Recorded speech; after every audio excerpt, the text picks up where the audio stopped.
सूरत क्या कुछ है ऐवान के अंदर बताई गई, लेकिन जरा ऐवान के बाहर की भी बात आपको बताते चले। ऐवान के अंदर आज एक और एदाद-ओ-शुमार रखा गया कि सरकार किस तरीके से बेरोजगारी को खत्म कर रही है, लेकिन उससे पहले सीएमआई की रिपोर्ट पर जरा एक नजर डालते हैं, क्योंकि सीएमआई की एक ताजा रिपोर्ट सामने आई है और उस रिपोर्ट के अंदर जम्मू कश्मीर ने एक बार फिर बाजी मार लिया, on the top of the list चला गया है बेरोजगारी की शरह में। 2023 के दूसरे महीने यानी फरवरी महीने की रिपोर्ट जारी कर दी गई है और जम्मू कश्मीर के अंदर बेरोजगारी की शरह जो है वो 21.8% रिकॉर्ड की गई है। और जब आप इसको बिलतरतीब पिछले 6 महीनों का देखेंगे तो आपको ज्यादा फर्क नहीं नजर आएगा और पूरा एक साल नीचे डाउन टू प्ले जाएंगे तो आपको यह शरह इसी तरीके से दिखेगी। सीएमआई की रिपोर्ट के मुताबिक सीएमआई इदारा एक गैर सरकारी इदारा है जो मुख्तलिफ एस्पेक्ट्स पर सर्वे करता है और मुख्तलिफ चीजें सामने रखता है, और इन्होंने जब सर्वे किया तो पता लगा जम्मू कश्मीर ने इस बार बाजी मार दी है। 21.8% से सरफहरिस्त, हरियाणा दूसरे नंबर पर 21.7 और फिर 16.7, 16.2 और 16.1 के साथ आसाम, दिल्ली और दीगर शहर, त्रिपुरा जैसे शहर जो है वो आ चुके हैं। मुल्क के अंदर बेरोजगारी की शरह 7.2% रिकॉर्ड की गई है, जबकि सबसे कम शरह छत्तीसगढ़ के अंदर 0.5 और मध्य प्रदेश के अंदर 1.09 बताई गई है। ताहम इन रियासतों के अंदर भी हुकूमतें कोशिश कर रही है कि 0 पर चला जाए, लेकिन जम्मू कश्मीर ने इस साल के दूसरे महीने में, साल 2023 के दूसरे महीने की जब रिपोर्ट सामने आई, जनवरी की जब रिपोर्ट फरवरी में आई तो पता लगा कि Jammu Kashmir on the top of the list है। इधर सरकार की तरफ से कोशिशें की गई है कि बेरोजगारी पर काबू पाया जाए और खाली पड़ी असामियों को पूर्ण किया जाए। और आज ऐवान के अंदर जम्मू कश्मीर इंतजामिया की तरफ से दी गई डिटेल्स का खाका खींचा मरकज ने और कहा कि 25,000 वैकेंसियों को फिल किया गया जी मुख्तलिफ डिपार्टमेंट्स के अंदर। साल 2022 तक, दिसंबर 2022 तक 25,000 नौजवानों को रोजगार दिया गया है। साथ साथ लार्ज स्केल रिक्रूटमेंट ड्राइव को चलाया जाएगा। यूनियन टेरिटरी के अंदर इस बात का भी खुलासा पेश किया गया।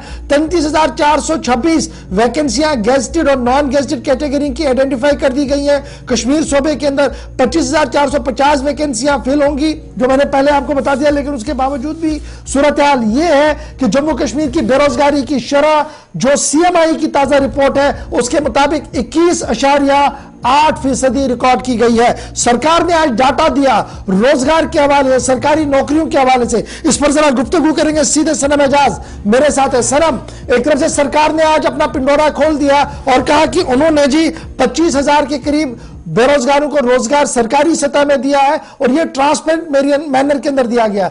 दूसरी तरफ से मैं जो रिपोर्ट बता रहा हूं गैर सरकारी रिपोर्ट है, सीएमआई की रिपोर्ट है। ऐवान के अंदर इसको कोट किया जाता है, कई बार कोट किया जाता है, सरकार भी कई बार कोट करती है। उनका मानना है कि इस बार जम्मू कश्मीर जो तीसरे चौथे पायदान पर होदा करती थी, आज जंप करके पहले पायदान पर आई है और 21.8% बेरोजगारी की शरह। एक तरफ से बेरोजगारी की शरह बढ़ी है, दूसरी तरफ से सरकार के आंकड़े। पहले जरा सरकार के आंकड़े बताइए।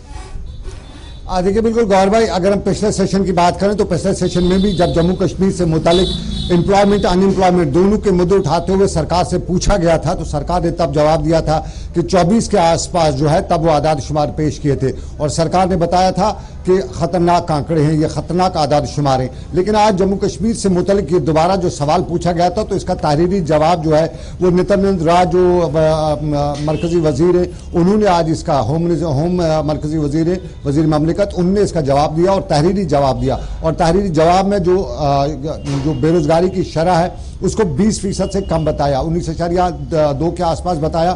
साफ जाहिर है अगर हम पिछले आदाद शुमार और आज का आदाद शुमार बताएं तो आदाद शुमार में कमी देखने को मिल रही है। लेकिन एक चीज हमें इसमें भी याद रखनी पड़ेगी कि आज के जो आदाद शुमार है या जो सर्वे हुआ है, जो प्राइवेट एजेंसी ने सर्वे किया है, इसने अपने सर्वे में 15 से 28-29 साल के ही उम्र के लोगों को इंक्लूड किया है। तो अगर उससे ज्यादा की उम्र के लोग, जिस तरह कुछ लोग बताते हैं कि 35 साल की उम्र के लोग भी या 40 साल की उम्र के लोग भी बेरोजगार हैं, तो उनको इंक्लूड अगर किया जाता है तो फिर ये आंकड़े जरा ज्यादा ही हो सकते हैं। लेकिन एक और बात जो है सरकार ने अच्छी बताई वो यही कि जिस तरह 25,000 के करीब जो जॉब्स हैं वो प्रोवाइड किए जा चुके हैं और फास्ट ट्रैक बुनियादों पे ये जॉब्स प्रोवाइड किए जा चुके हैं। 8,000 के करीब और इस वक्त पाइपलाइन में है और इस हवाले से ये भी साफ करते चले कि इसमें इस वक्त इंटरव्यूज का जो प्रोसेस है वो चल रहा है। सर्विस सिलेक्शन बोर्ड जो है वो उसमें इंटरव्यूज है या दूसरी प्रोसेस है वो कर रही है और with in A months time वो सारे जिस तरह सर्विस सिलेक्शन बोर्ड के अहदेदार बता रहे हो जाएगा। लेकिन ओवरऑल अगर हम इस वक्त भी बात करें जम्मू कश्मीर में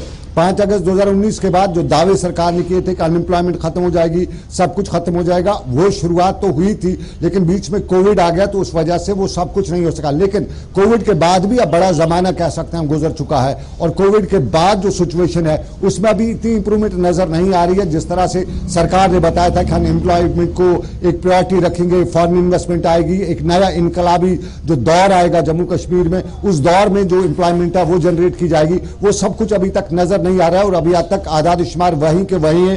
कोई खास ग्रोथ जो है या हम कहीं डिक्लाइन अगर अनएम्प्लॉयमेंट है वो अभी तक नजर नहीं आ रहा है, बल्कि अगर जो आदाद शुमार है वो अभी वही चौंकाने वाले हैं, वही रोंगटे खड़े कर देने वाले हैं। गौर भाई बहुत शुक्रिया जी हमारे साथ सनम एजाज ज्वाइन करने के लिए। CMI की रिपोर्ट से लेकर दाखिला वजारत ने जो रिपोर्ट दी थी उस पर गुफ्तगू